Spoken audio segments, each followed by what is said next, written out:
Oi, oi, gente! Sejam muito bem-vindos a mais um episódio do Me Conta Psi. Hoje a gente vai estar abordando um tema bem interessante. Vamos falar sobre a pornografia como um sintoma. É um tema polêmico e que também tem muito tabu sobre isso, tá? E se esse tema ele te interessa em alguma medida, pega o seu café, tira os sapatos e vem com a gente. E eu queria apresentar os nossos patrocinadores do episódio de hoje. Primeiro, a Bela Flor, que é responsável pela roupa que eu estou usando hoje aqui no episódio. São roupas, gente, estilosas, confortáveis e que te deixam elegante de uma forma simples, tá? Temos também a Nox Estilos, que está responsável por toda a parte de acessórios. Para complementar, Max Williams Fotografia, que entrega fotos de acordo com a sua personalidade. E hoje estamos aqui recebendo um convidado especial. Ele é psicólogo, ele é especialista nesse assunto, Bernardo Areias. Seja muito bem-vindo, Bernardo. Olá, Andressa, prazer. Estou muito feliz de estar aqui com você falando sobre esse tema muito importante. Eu acho que é um tema fundamental para a gente, como sociedade, como pessoas, dentro também de um relacionamento. E é muito curioso, já respondendo a sua primeira pergunta, porque foi uma influência da minha irmã. Ela era uma pessoa que via muito sobre pornografia, ela era muito engajada nessas causas também, uma questão mais voltada também para pedofilia. E eu estava no meio da faculdade ali e ela falou assim: Bernardo, por que você não fala sobre a pornografia? Aí aquilo me deu um estalo. Eu falei, realmente, eu poderia falar sobre esse tema, porque eu comecei a pensar e ver que não tinha muitas pessoas falando sobre isso. E quando a gente fala da pornografia, a gente está falando da droga do século. Acho que é o maior problema que hoje nós temos na nossa sociedade. Antigamente era depressão, era ansiedade. Hoje eu considero, coloco a pornografia como o maior problema pra gente. Eu falei, eu vou falar sobre isso. E assim, muitas pessoas dentro da área da saúde mental, não consideram a pornografia também como um problema. Então, eu coloco a pornografia como um dos maiores problemas que a gente tem hoje em dia. Então, eu fiz meu TCC na faculdade também sobre isso, eu comecei a me debruçar. Então, foi a minha área de estudo, é a minha área de estudo até hoje. E eu coloquei isso como um propósito, como algo que me ajudasse a também sair desse problema. Nessa época que minha irmã falou e que eu comecei a estudar, eu ainda sofria com a pornografia, eu ainda tinha esse problema. Então foi uma maneira também de eu sair desse mundo. Então eu coloquei isso como propósito, o estudo e também a possibilidade de ajudar outros homens, outras mulheres também nesse nicho. Aí eu falei, não, eu preciso de fato sair disso, porque não tem como eu tratar pessoas com esse problema. Então isso para mim também foi uma força. Muitas pessoas perguntam para mim, Bernardo, como que você saiu da pornografia? Muitos pacientes perguntam para mim, tem essa curiosidade. E eu falo que foi através disso, realmente desse meu propósito de ajudar pessoas com esse problema. Que bacana, muito bom. Nossa, que interessante, Bernardo. E é muito bacana isso, porque quando o paciente ele chega pra gente na clínica, principalmente quando se trata de uma demanda assim tão sensível, querendo ou não, para um paciente ele conseguir verbalizar muitas vezes é muito difícil, porque é um lugar vulnerável. É você se colocar no lugar ali do eu tenho essa dificuldade, é vergonhoso. Culturalmente é estabelecido esse tabu, né? Então, você vê, a gente fala pouco sobre isso. E eu achei tão legal você compartilhar isso, porque uma coisa que eu acredito muito é que quando a gente compartilha nossa vulnerabilidade, a gente frutifica em cima disso. Então, o paciente, ele chegar no consultório, compartilhar com você que tem essa dificuldade, ele não vai encontrar só ferramentas, mas ele tem uma história ali de esperança, né? Não, eu também passei por esse processo, eu sei a dor, eu sei o quanto é difícil passar por isso, mas eu consegui. Então é aquela questão de pessoas, elas se conectam com histórias. E que lindo, muito bacana, muito bom mesmo. E assim, dando até um gancho, né, pra gente ter uma dimensão desse tema, o quanto que ele é pertinente, o quanto que a gente precisa falar sobre ele, eu trouxe aqui alguns dados para compartilhar com vocês. Então, o Brasil, hoje ele ocupa o 10º lugar no ranking global de consumo de pornografia. E o mais preocupante é que as crianças, elas também estão dentro desses dados, gente. Em média, as crianças elas já estão tendo acesso à pornografia, em média ali a partir dos 7, 8 anos. Esses dados, só para frisar, que são os que a gente conseguiu mais recentes, mas talvez essa idade já tenha até reduzido, tá? E cerca de 70% dos consumidores de pornografia são homens e 30% são mulheres. Mas esse número, ele vem também crescendo entre o público feminino. Até uma temática interessante que a gente depois pode falar melhor sobre isso. Então, assim, e aí, inclusive, hoje eu compartilhei no Instagram que os sites pornográficos, eles recebem mais visitas do que a Netflix, a Amazon e o Twitter juntos. Gente, esses dados aqui, eu fiquei assustada. Vocês têm noção? Que são plataformas de streaming muito conhecidos, o Twitter é muito utilizado e os sites, essa indústria da pornografia, ela tem crescido de forma exponencial, tá? Então, assim, é um absurdo esse volume, né? E aí, só para complementar, 47% dos usuários da internet assistem pornografia. Ou seja, quase metade, né, das pessoas que estão online hoje, elas consomem, elas buscam por esse conteúdo. Então, percebe que há uma grande demanda, tem pouca oferta, né? O que eu falei aqui no início, tem poucos psicólogos oferecendo esse lugar realmente seguro, especializado para tratar essa demanda.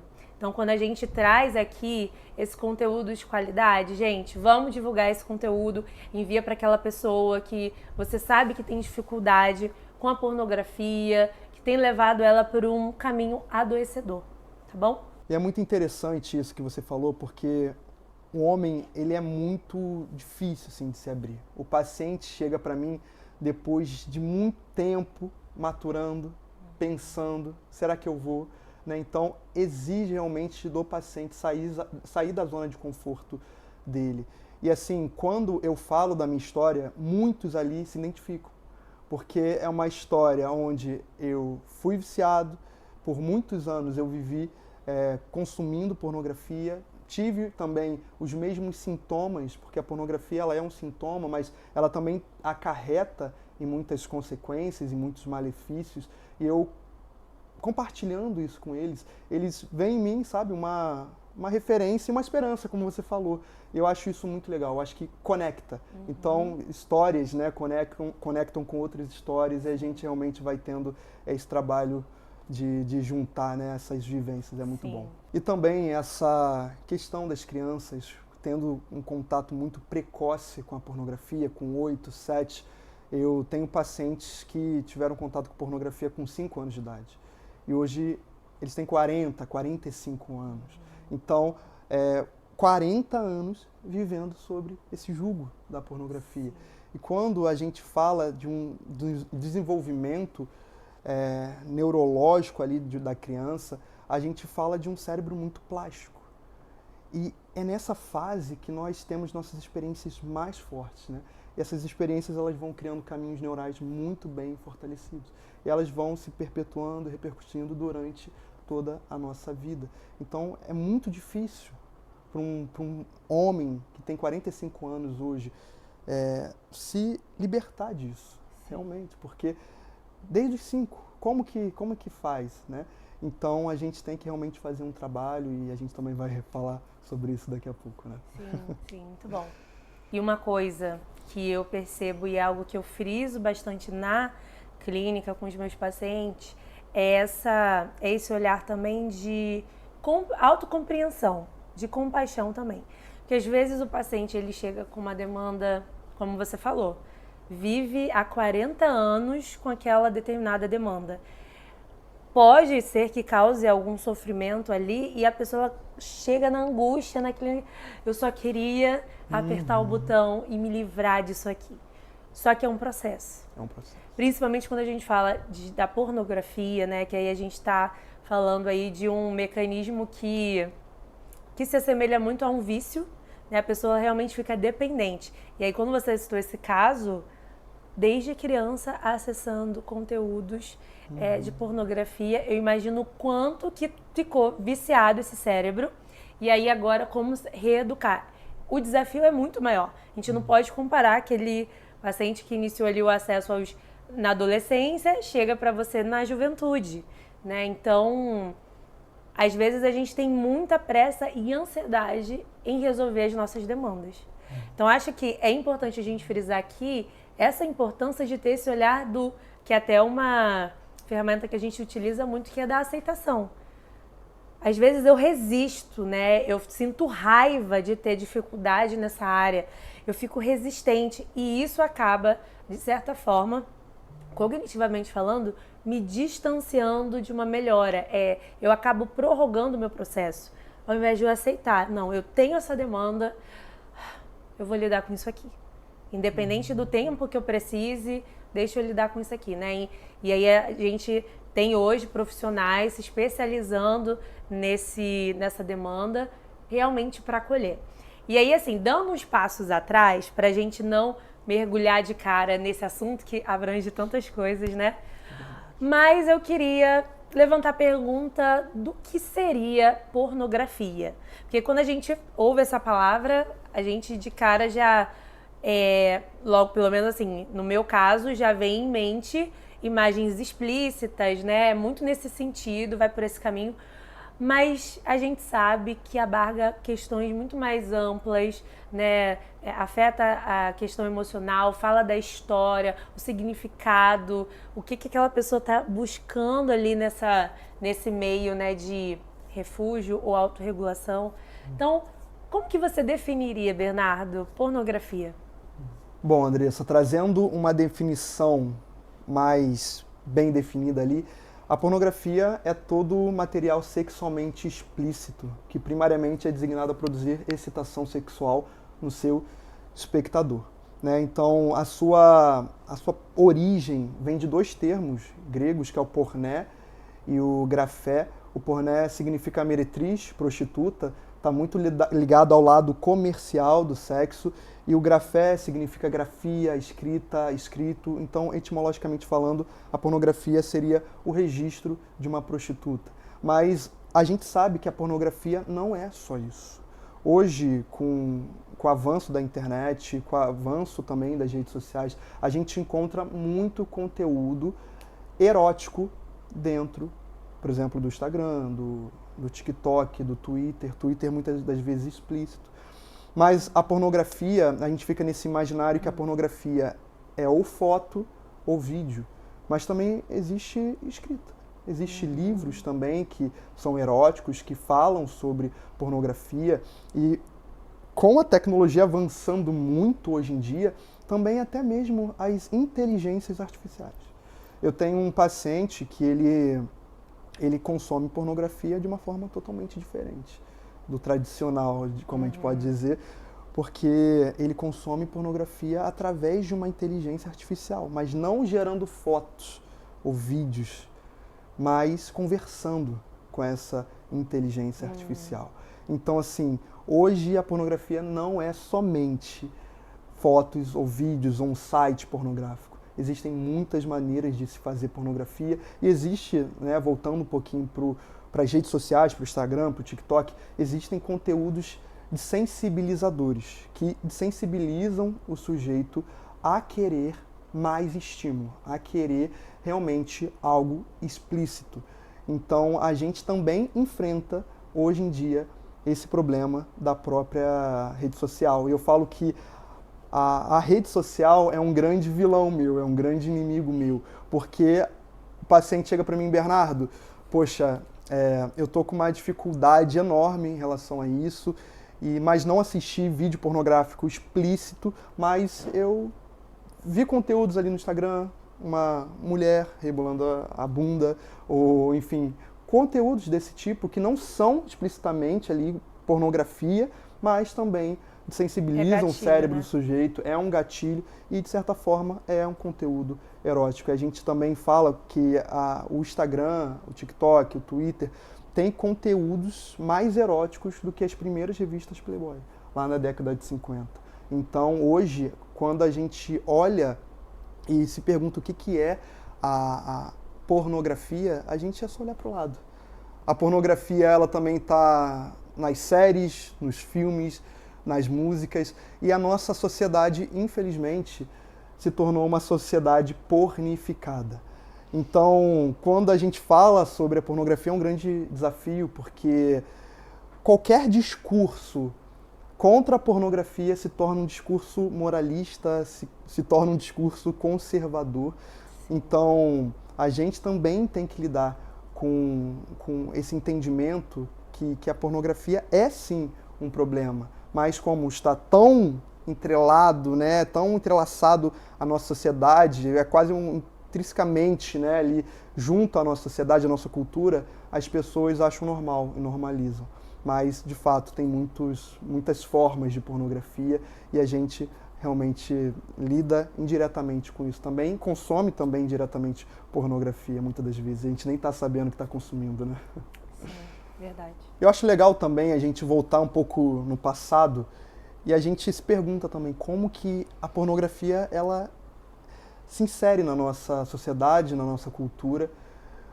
E a gente vê que a pornografia, pesquisadores, né, descobriram que a pornografia ela vem desde os nossos ancestrais, desde a época das cavernas. Na parede das cavernas já existiam pinturas de cunho erótico, sexual. E trazendo mais para a nossa vida atual, existe o Freud, que é o pai da psicanálise, e ele fala que a sexualidade é algo central dentro da personalidade humana.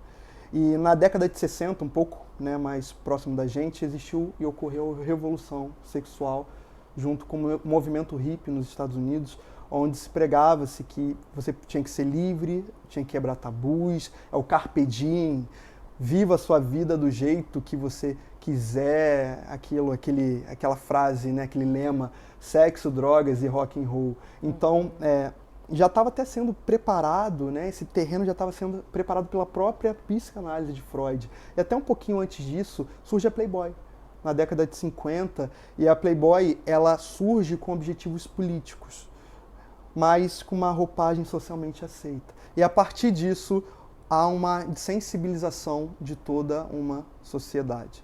Então, a gente vê, desde a década de 60, toda uma sensibilização em torno da nossa própria sexualidade. Eu acho que também em algum momento a gente vai entrar nesse tema, mas a gente também entender um pouco esse viés da nossa sexualidade, como a nossa sexualidade muitas das vezes foi construída a partir de ideias, a partir de ideologias, discursos, e a gente precisa de fato reconstruir e ressignificar a nossa própria sexualidade, né? Porque isso vem de muito tempo para cá. Sim, muito interessante.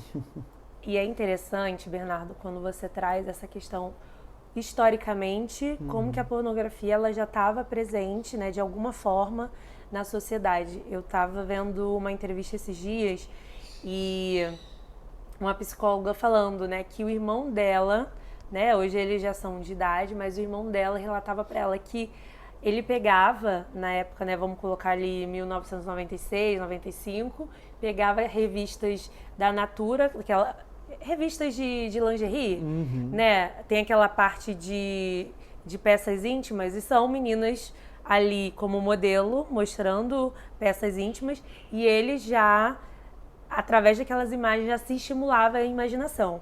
E aí, quando você falava, eu fiquei pensando, né? Porque antes, tudo era muito mais velado. Para você conseguir acesso a uma revista, você tinha que ir na banca. Eu já ouvi histórias, né? Ia na banca de jornal, falava assim, tudo escondido para você ter aquele acesso. E, de certa forma, eu fiquei pensando, se atiçava mais aquela curiosidade do não pode, é proibido. E aí você trouxe que hoje temos estímulos para todo lado. Quanto que deve ser difícil para quem está nesse processo de tratamento mesmo, né? Que realmente se encontra no quadro de vício. Quanto que deve ser difícil?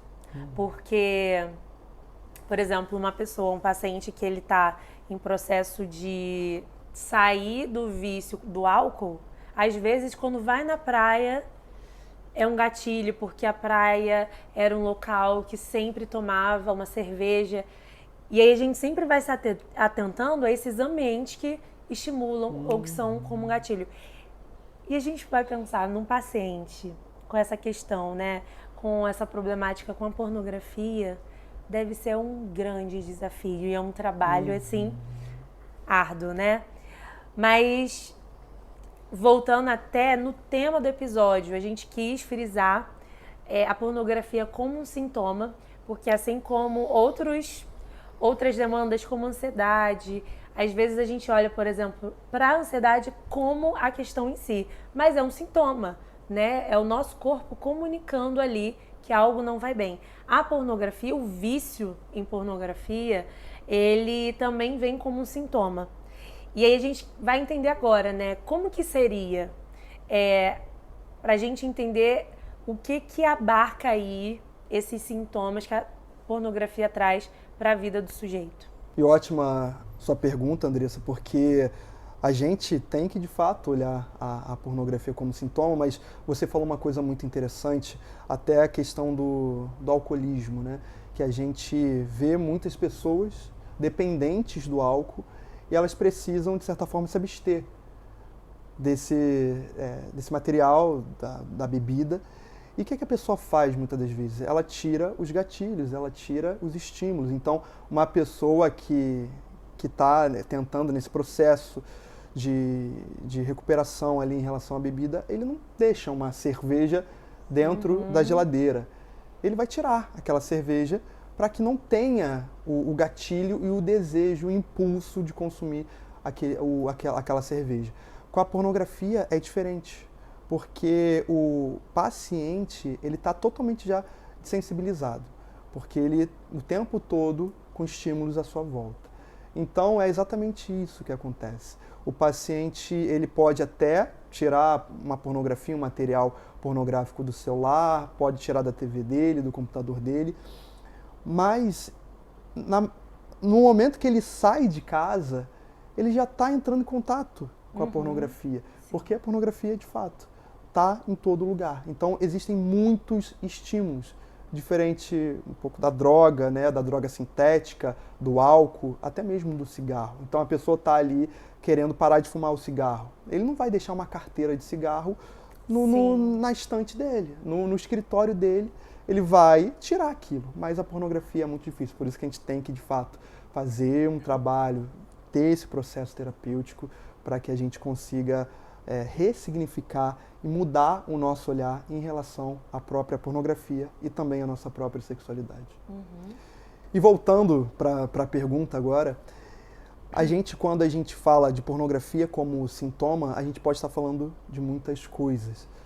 Então, a gente tem que entender primeiro que a pornografia é um regulador emocional. Muitas pessoas usam a pornografia como uma regulação emocional. Então, eu estou triste, eu vou ver pornografia, eu estou feliz, eu vou ver pornografia.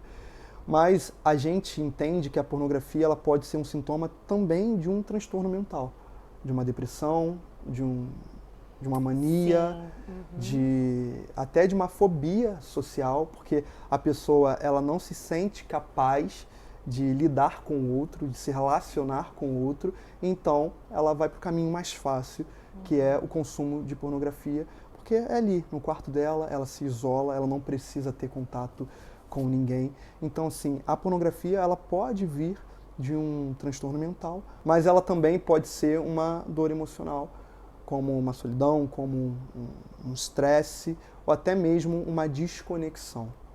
Uma desconexão com o outro, uma intimidade, ou a falta, na verdade, a falta de intimidade com as pessoas à sua volta, né? Nossa, eu acho tão bacana levantar esse ponto que você trouxe, Bernardo, sobre como é realmente desafiador esse paciente né, que chega com essa demanda, porque a gente, de alguma forma, aqui está humanizando, trazendo à tona essa realidade. Que é como a gente falou aqui no início, né? Pouco se fala sobre isso. As pessoas realmente tendem a manter por baixo do tapete e é muito vergonhoso falar sobre. Então, assim, trazer essa humanização, esse olhar real sobre quanto que é difícil para essas pessoas não se sentirem sozinhas. Porque é uma vivência, muitas vezes, solitária. Eu tenho isso, eu sofro com isso, mas eu não falo com ninguém, eu não tenho coragem de compartilhar. E enquanto você falava, percebendo esse pano de fundo, esse cenário, quanto que se torna mais dificultoso para essa pessoa com vício em pornografia, eu fiquei pensando aqui, apesar de ser um desafio, mas são nesses momentos difíceis, né, com alguns pacientes, inclusive, eu tento trazer essa perspectiva. Tem demandas na nossa vida que vão ser muito desafiadoras, mas a gente tem caminhos de possibilidade aí, né? Então a gente tem um caminho do me entregar àquela dificuldade e deixar que aquilo domine a minha vida, ou eu posso, de alguma forma, buscar o controle daquela situação e aproveitar a oportunidade de me conhecer mais. Então, veja, né, a gente está falando aqui da demanda que entra no lugar aí muitas vezes de fuga, né?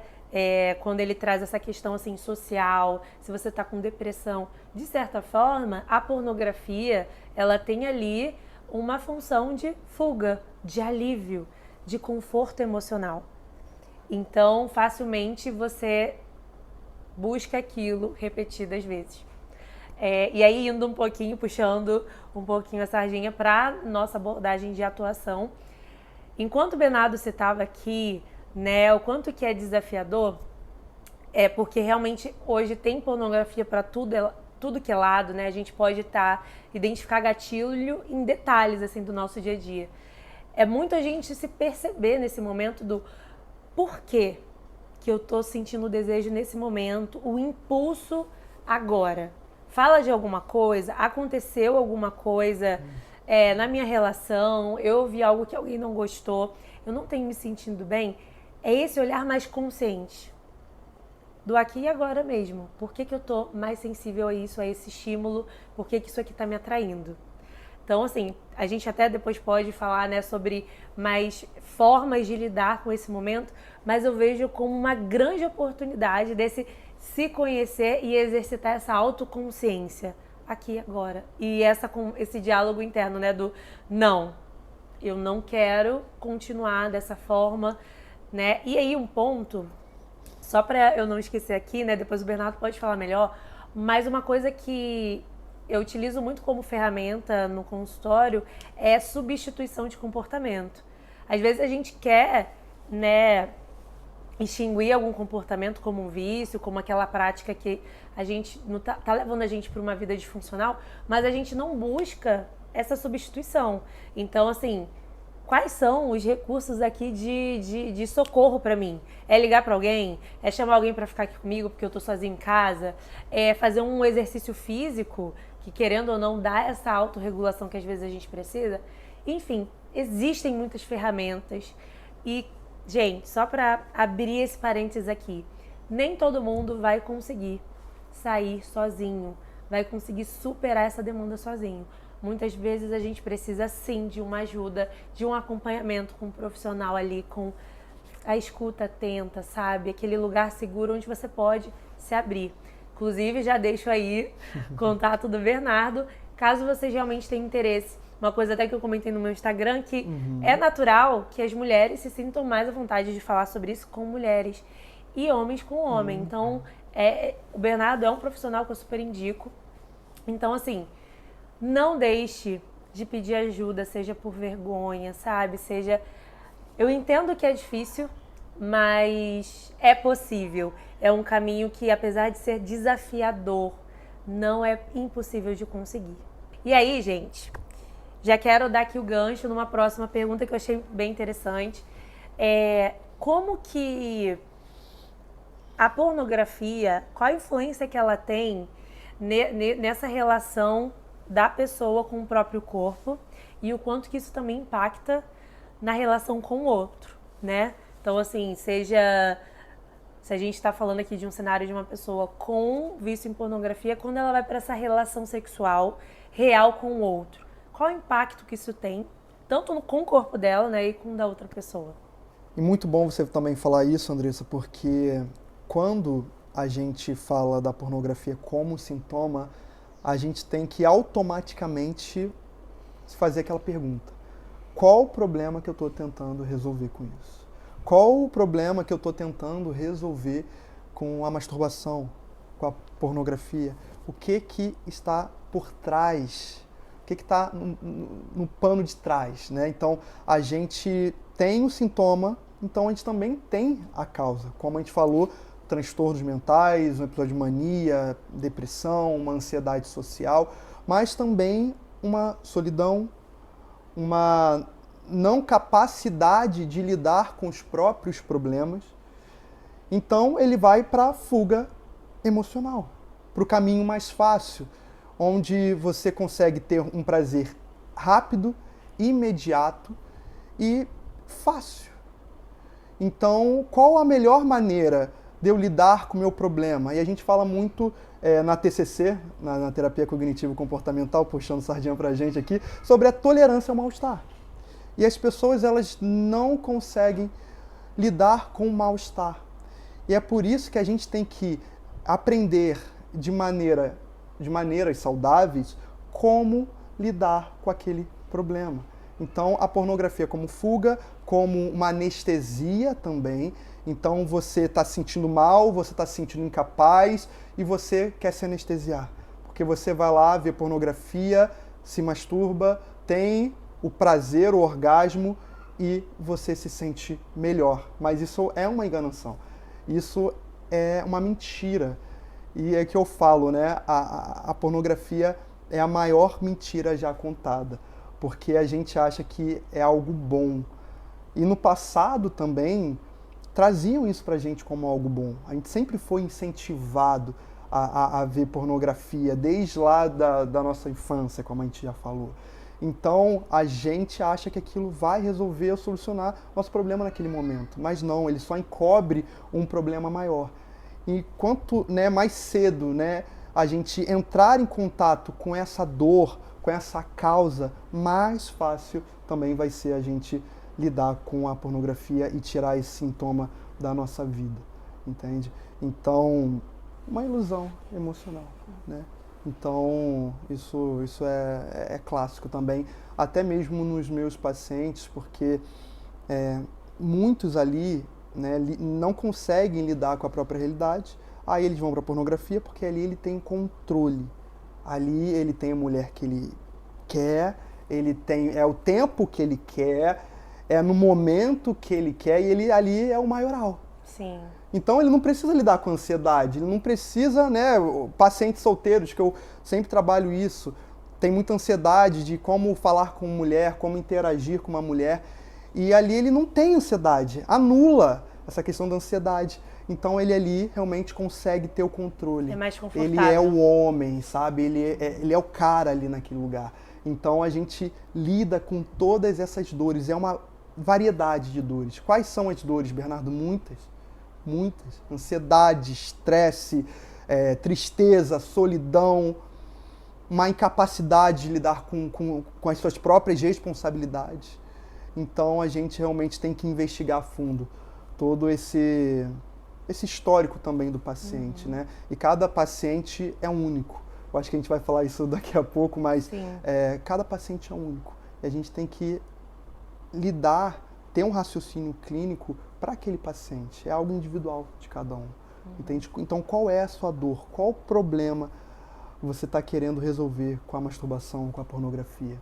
Vamos atacar ele, vamos trabalhar ele, vamos ressignificar esse problema, para que a gente também consiga trabalhar a própria pornografia, né? E uma coisa que você tinha comentado no início do episódio sobre com o público masculino, essa questão de se colocar vulnerável de falar sobre como está se sentindo, é muito mais complicado. Então, quando você falou assim, quais são as dores emocionais? São muitas. E quando eu penso, né, no vício da pornografia, o vício na masturbação, nesse lugar mesmo de compulsão, como um sintoma, eu fiquei pensando aqui como o tamanho sofrimento desse homem, principalmente. Claro, eu não tô aqui excluindo o público feminino, tem também, mas eu tô me atendo ao público masculino porque realmente, culturalmente, às vezes eu recebo mais pacientes mulheres, mas eu ouço tanto delas quanto também dos pacientes que eu recebo que são homens, essa cultura, mas como assim falar sobre como eu me sinto? A dificuldade até de nomear o que está sentindo e olhar para o choro como uma fraqueza, né? Então é muito essa ideia do não, vida que segue, eu tenho que ser forte, palhaçada. Onde eu vou encontrar refúgio se eu não tenho com quem falar, se eu não posso assumir e aceitar essa fragilidade, essa vulnerabilidade? E aí é um pouco do que eu até comentei no início, que o Bernardo, ele inicia o episódio trazendo a história dele em relação à pornografia. E é uma verdade, quando a gente compartilha da nossa vulnerabilidade, a gente floresce de alguma forma, né? A gente tem a possibilidade ali, encontra caminhos de crescer. E reconhecer nesse processo de vício ou com qualquer outra demanda difícil é realmente esse primeiro passo do reconhecer. Reconhecer essa humanidade, essa limitação. Então, enfim, né? Eu fiquei pensando como que em vícios, em geral, há esse encontro de fuga, de alívio, de desabafo. Porque eu não encontro em outros meios, eu não posso me permitir, né? E aí salta muito para mim o termo performar. O performar não começa somente no lugar do enquanto eu tô assistindo a pornografia, eu tô me masturbando ali, né, no encontro com a minha imaginação, mas é antes disso, quando eu também sustento esse lugar de preciso ser forte, sou homem, não posso chorar e eu dou conta sozinho. O performar já começa aí. E quando a gente fala de performance, é esse movimento do distanciar de quem eu de fato sou. E quando eu não reconheço uma fragilidade que eu tenho, ou seja, a dificuldade que for, eu tô negando a minha humanidade. E assim, todos nós aqui somos limitados e temos as nossas fragilidades. Quando a gente resiste, a gente se distancia da possibilidade de melhorar, né, de encontrar um caminho mais funcional nas nossas vidas. Então, assim, muito bom que você compartilhou. Também, Andressa, a gente tem falado muito dos homens, né? Mas as mulheres também estão nesse lugar. E está tendo um aumento significativo das mulheres nesse vício, nesse problema da pornografia. Porque muitas também, né, e muitas vão para esse caminho, por conta da carência. E mulher, ela se pega muito nesse lugar de carência. Então, a gente também vê um público feminino não sabendo lidar com sua própria singularidade, né? Com sua própria carência, como que eu lido com isso. E assim, de maneira geral, eu acho que é uma vida hoje que a gente leva hiperconectado, mas de certa forma a gente está totalmente desconectado um do outro. E eu falo muito sobre essa questão da desconexão e da falta de intimidade. O que a gente busca na pornografia? A gente busca intimidade. Com quem? Com o outro. Mas de uma maneira errada. Porque a gente aprendeu assim, a gente cresceu assim. Né? Então, a gente olhar, né, para a gente realmente é um trabalho, essa autodescoberta. E a gente faz isso no consultório, essa descoberta guiada, que a gente precisa entender as nossas próprias crenças, as nossas próprias fragilidades, reconhecer e também entender que, cara, eu preciso trabalhar, eu preciso achar um caminho sem ser a própria pornografia. E voltando para a questão das mulheres, elas se prendem muito a essa carência. E o conteúdo que muitas das vezes elas consomem são conteúdos com enredo, com histórias. Porque a mulher, ela se pega muito por isso, por histórias, por enredo. Então não é nem pelo sexo em si, não é nem pelo momento ali do sexo, da penetração, mas é pela história, né? Então, provavelmente, existe aqui alguma mulher também que está nesse lugar, até mesmo de descoberta do próprio corpo, né? E das próprias emoções.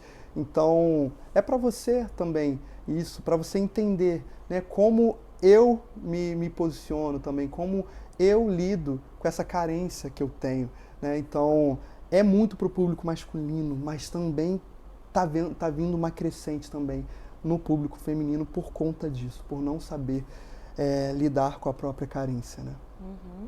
Interessante isso que você comentou, porque eu estava vendo uma entrevista com uma especialista em sexualidade, né? Quando ela trouxe a história da pornografia, né? Desde os nossos ancestrais, enfim.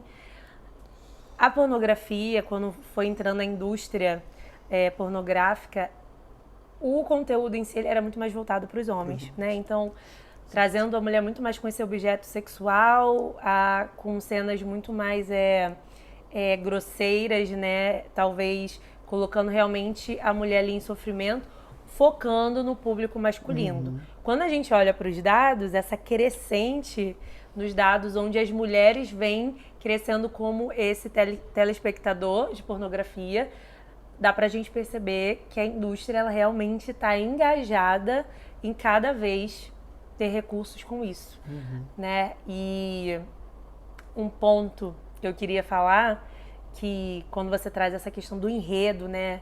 Eles já estão se preocupando com essa linguagem que atrai as mulheres.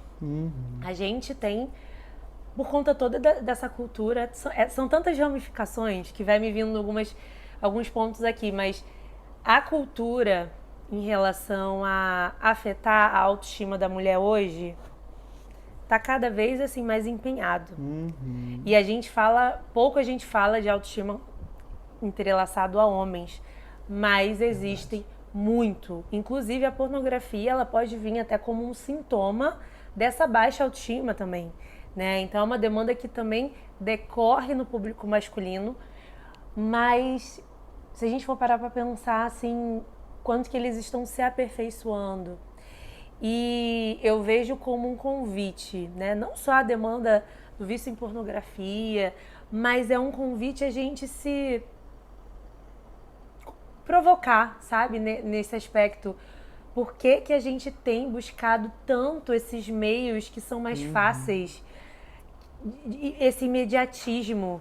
Porque realmente, se a gente for parar para pensar no enredo de como acontece, no retorno que a gente tem emocionalmente falando, é mais confortável, mas a gente tem fugido do que realmente é importante pra gente, do que realmente tem de valor ali, sabe? De uma vida que nos aproxime de quem de fato queremos ser. Então, é até angustiante pensar no sofrimento, quando eu penso assim, qual é a história dessa pessoa, né? Às vezes a pessoa inclusive tem contato com a pornografia lá na infância, como a gente falou aqui no início, né? Os dados mostram crianças já tendo desde da sua infância, mas imagina toda uma história em que a pornografia ali ela está presente de alguma forma e talvez tenha sido dessa forma que ela aprendeu para lidar com as suas emoções, com as suas questões ali. Muito legal isso que você falou, Andressa, porque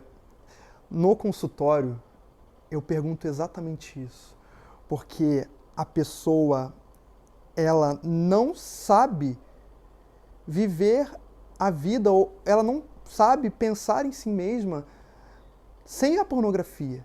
Então a pornografia, ela vem lá da infância e ela constrói até a sua própria identidade na pornografia, né? E eu pergunto, o que a pornografia representa para você? E muitos homens, eles falam a mesma coisa. Uma amiga, uma companheira. Porque lá no passado, lá na infância dele, ele era negligenciado. Muitas das vezes pelos próprios pais, pela família, não tinha ninguém para se apoiar, e eles pegam a pornografia como, de fato, uma amiga. Então, muitas das vezes eu pergunto isso para eles. O que a pornografia representa para você? Então, eu tenho um paciente, na verdade até já dei alta para ele, que eu perguntei isso para ele e ele falou assim, a pornografia ela é uma amante. Porque, de fato, ele tinha uma esposa e ela servia como uma amante. E assim, a esposa muitas das vezes um pouco mais distante, um pouco mais na dela, e ele atribuiu esse significado à própria pornografia, né?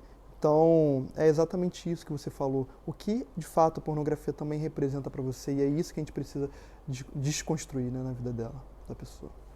Agora, Bernardo, um ponto aqui interessante para a gente falar também, que é até uma curiosidade minha.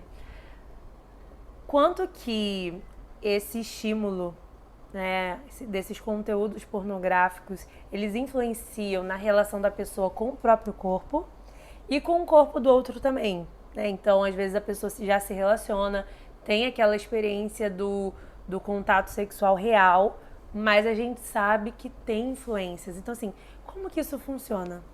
Então, a gente precisa entender que a pornografia, ela também funciona como uma ferramenta pedagógica. Então, tudo que eu sei sobre o sexo, ou tudo que eu imagino como é o sexo, eu aprendi com a pornografia. Então, a pornografia, ela vai me ensinando de uma maneira distorcida o que é o sexo. Mas não só o que é o sexo, mas também a minha própria relação comigo mesmo. Então, a pornografia, ela vai criando crenças na gente, desde lá do passado, sobre como eu devo me comportar no sexo, como eu devo executar aquele comportamento, o tamanho do meu órgão genital. Então, eu tenho uma distorção da minha própria imagem. Não só da minha sexualidade, mas também a distorção da minha própria imagem. Porque eu olho para um filme pornô e me comparo. E eu falo, cara, tem alguma coisa de errado. E o homem fica se comparando muito à questão do tamanho, né, do pênis do ator pornô e o meu pênis. E a mulher, ela se coloca nesse lugar de objeto, de objetificação e também de um consumo de um produto. E eu só vou ter sexo se houver violência, ou se o meu marido, ou se meu namorado, aquele cara me bater. Então a gente vai criando esses cenários. E a gente vai colocando o nosso corpo somente como um instrumento para aquilo. E a gente esquece que o nosso corpo também tem muitos outros componentes. Então tem a questão do toque, tem a questão do beijo, do abraço, de eu me sentir como pessoa, né, e fazer da minha própria maneira. Mas a gente quer reproduzir o vídeo pornográfico, porque o ator pornô ficou 2 horas tendo relação com aquela mulher. A relação foi uma relação violenta, o que a gente chama de BDSM, pornografia extrema, é o hard porn. Então a gente vai se relacionando com nós mesmos de uma maneira totalmente disfuncional. E a gente coloca também uma expectativa irreal também sobre o corpo do outro. Então, eu olho para minha mulher, e isso acontece muito na clínica, porque o cara começa a perder o desejo. Porque ele vê uma mulher no site pornô, ele vê aquela mulher com peitão, com bundão, e olha para a esposa dele. Uma mulher com corpo, né? Com corpo que é um corpo normal, mas ele vai criando esses cenários. Ele não vai satisfazendo com aquilo, uma expectativa real. Então ele vai se frustrando, ele vai se excitando menos, porque ele fica condicionado a olhar para a pornografia, e isso de fato leva a muitas disfuncionalidades dentro das relações, dentro, né, da própria singularidade, olhando para o próprio corpo e olhando para o corpo do outro. Então, além da gente ter uma disfuncionalidade da nossa própria imagem, mas também dos nossos próprios comportamentos. Então, a pornografia ela funciona como uma ferramenta pedagógica também para isso, né? Bom, gente, o papo tá muito bom. E eu trouxe aqui algumas perguntas da caixinha de pergunta que eu abri no Instagram. Inclusive, eu quero agradecer quem participou. E das perguntas que eu recebi, eu selecionei 4, tá? E a primeira pergunta é muito boa, inclusive. Como saber se já virou um vício o acesso com pornografia, masturbação? Andressa, essa é uma das perguntas, acho que mais importantes para a gente aqui, porque a gente trata a pornografia e o consumo de pornografia muitas das vezes como um vício. Mas eu quero até ponderar algumas questões, porque dentro do DSM e também do CID, a gente não vê a pornografia classificada como um vício. Ela enquadra um pouco mais no comportamento sexual compulsivo ou também no transtorno do controle dos impulsos, né? Então a gente fala como um vício, a gente trata como um vício, mas ela não tem todos os critérios. A pornografia ela não tem, o vício em pornografia não tem todos os critérios também que conseguem ser preenchidos ali. Então a gente trata como vício, mas a gente também pode falar como um uso problemático de pornografia. Então, muitas pessoas também se assustam, né, com esse termo vício, mas as pesquisas apontam que, de fato, isso se enquadra ali nessa questão do vício, mas a gente ainda não pode falar, né, classificar como um vício, né? Mas, para a gente também responder essa pergunta, a gente tem que entender o que é o vício. E o vício é um comportamento que continua sendo executado mesmo com a presença de uma punição. Você automatiza um comportamento mediado pelo aumento dopaminérgico, né? Então, assim, e por que isso? Por que a pornografia ela se torna um vício? Porque comportamento também vicia. E a gente tem visto isso também, né? O comportamento, ele pode viciar. E quando a gente fala de pornografia, a gente fala de um aumento absurdo de dopamina no nosso cérebro. Então, a pornografia, ela afeta o nosso funcionamento cerebral. Teve um estudo que fizeram na Universidade de Cambridge que eles viram que o cérebro de um viciado em pornografia desempenha as mesmas atividades neurológicas de um viciado em uma droga convencional, como a maconha, a cocaína, o crack. Então, a pornografia ela altera o nosso funcionamento cerebral, tal como uma droga. Por quê? A pornografia ela afeta o nosso sistema límbico, ela afeta o nosso sistema de recompensa do cérebro. E o sistema de recompensa é um circuito neural responsável pela sensação de prazer.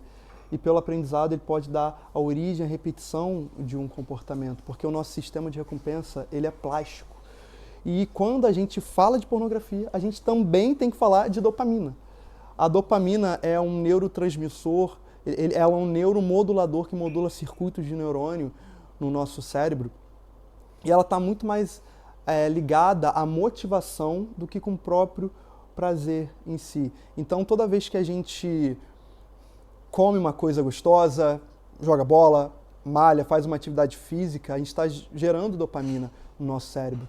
Quando a gente faz sexo, a gente está liberando dopamina no nosso cérebro.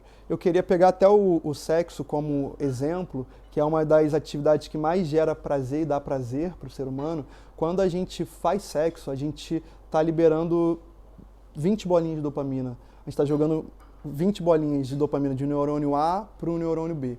Quando a gente consome pornografia, a gente está lidando com muita dopamina, ou seja, a gente está jogando 200 bolinhas de dopamina de um neurônio A para um neurônio B. E para se proteger, esses neurônios eles têm alguns receptores, que nós chamamos receptores D2 de dopamina. Para se proteger, ele fecha algumas janelinhas, esses receptores se fecham, criando o primeiro mecanismo do vício, que é a tolerância, né? Então, por isso que a gente trata a pornografia como vício, mesmo ainda não sendo classificada como um vício. Então, aí, a partir disso, a gente tem uma série de problemas.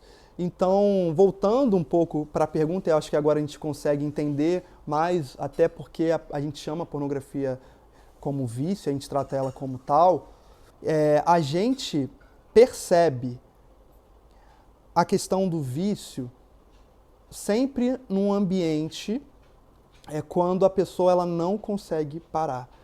Então a gente vê que a pessoa não tem mais controle sobre aquilo. É quando ela deixa de ter uma escolha, ela passa a ter uma necessidade. Então é quando a pessoa ela não consegue parar. Ela tenta parar e não consegue parar. Aí a gente já tem um problema, a gente já tem um uso problemático da pornografia. Então tem que ficar atento a isso, tá? Tenta ficar um dia, tenta ficar 2 dias, tenta ficar uma semana, um mês sem ver pornografia. Você não consegue, então provavelmente a gente tem um problema aí. A próxima pergunta diz assim: por que, mesmo quem tem uma vida sexual ativa, ainda sente a necessidade de acessar pornografia? Inclusive, essa pergunta aqui apareceu umas 4 vezes. Que geralmente, né, a pessoa já tem um relacionamento ali, já é casada e aquele vício permanece. Inclusive, eu acho que é um mito, né, enquanto eu sou solteiro, eu tenho um problema, uma dificuldade com isso, depois que eu casar, isso melhora, eu não vou mais precisar, né? Mas a gente vê na clínica que não é uma realidade. Porque a pornografia, ela não tem nada a ver com sexo. E a gente vincula muito a pornografia com o sexo, mas são coisas totalmente diferentes. A pornografia, ela é algo diferente da prática sexual. E essa questão que você falou, né, de quando eu casar, quando eu tiver sexo ali com minha esposa, com, enfim, minha namorada, isso vai mudar. Mas não muda. Na verdade, piora. Eu, dentro do consultório, recebo muitos pacientes casados que falam comigo: Bernardo, eu aumentei o consumo de pornografia quando eu casei. E eles ficam desesperados, né? Porque eles achavam que isso é mudar, eu vou ter sexo. Mas, de fato, a pornografia, o sexo, eles não têm compatibilidade, não são iguais. E a gente muitas das vezes confunde. A pornografia é uma outra coisa. Não existe sexo na pornografia.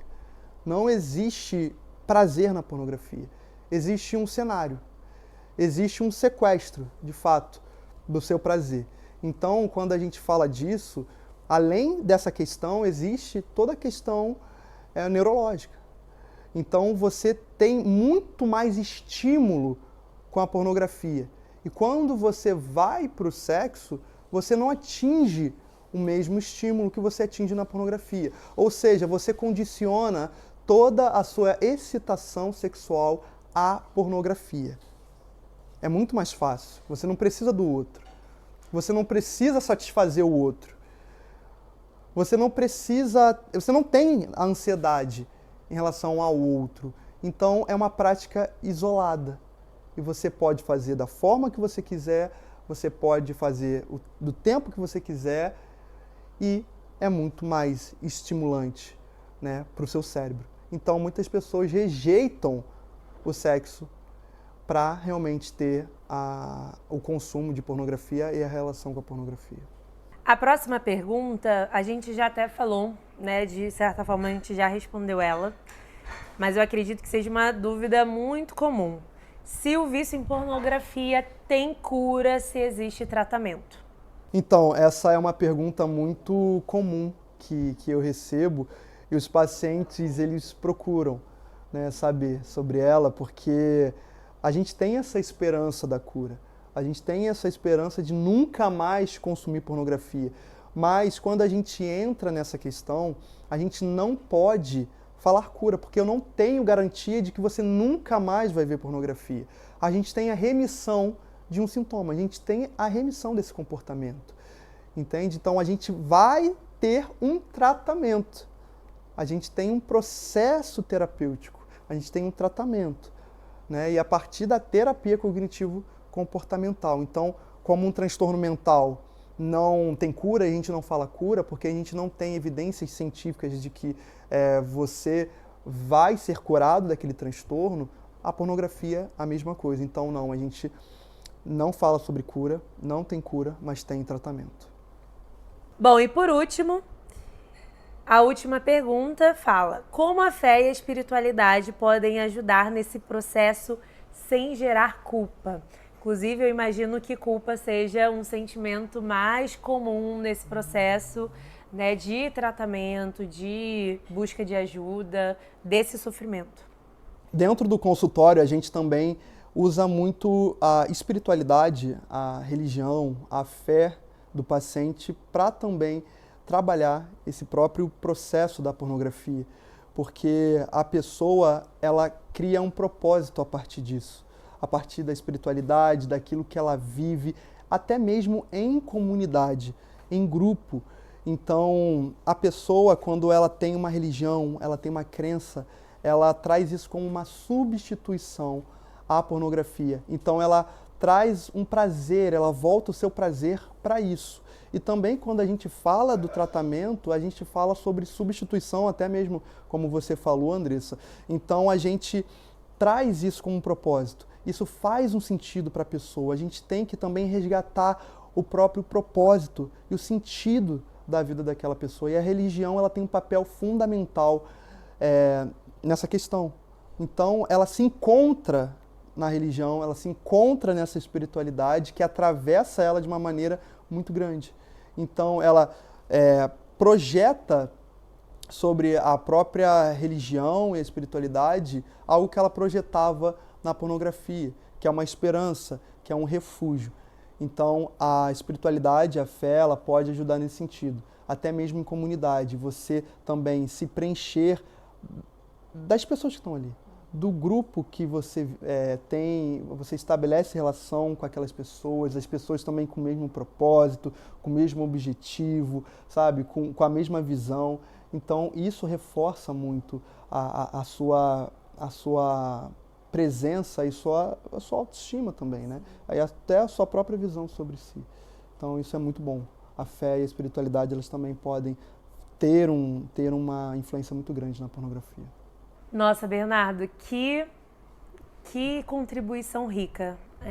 Enquanto eu te ouvia, eu fiquei pensando o quanto que esse conteúdo, ele vai ser importante para muitas pessoas. Então, eu quero te agradecer pela sua participação. O Me Conta Psi fica muito feliz em receber você. É um conteúdo muito pertinente. E eu estou muito feliz de poder trazê-lo aqui nesse episódio. Bom, então eu queria te pedir que você desse algumas palavras finais, algo que você queira deixar de recado para o público que está ouvindo a gente e que, de repente, traz esse sofrimento com ele há muito tempo. Andressa, eu quero agradecer a oportunidade. Muito bom estar aqui com você, podendo falar um pouquinho sobre o meu trabalho, sobre aquilo que a gente vive na clínica. E assim, eu quero trazer um ponto de esperança para você que se encontra há muito tempo nesse quadro, que se encontra há muito tempo nessa perspectiva, dizendo para você que há sim um escape, há sim um tratamento, há sim um trabalho que pode ser feito, que pode recuperar a sua sexualidade, a sua identidade e sua vida. E, de fato, você viver uma vida que vale a pena ser vivida. Então, não desista, persevere, que eu tenho certeza que você vai sair vitorioso dessa batalha. Bom, gente, então é isso. Eu quero agradecer a você que nos ouviu até o final desse episódio e quero convidar você, caso ainda não acompanhe, o Me Conta Psi lá no Instagram. Segue a gente lá, meconta.psi. E também já deixo aqui o @ do Bernardo, bernardoareias.psi. Se você quiser mais informações, se encontra aqui na legenda desse episódio, tá? E já quero deixar o gancho para o próximo episódio, que vai ser a parte 2 desse encontro aqui, que, gente, tá muito bom.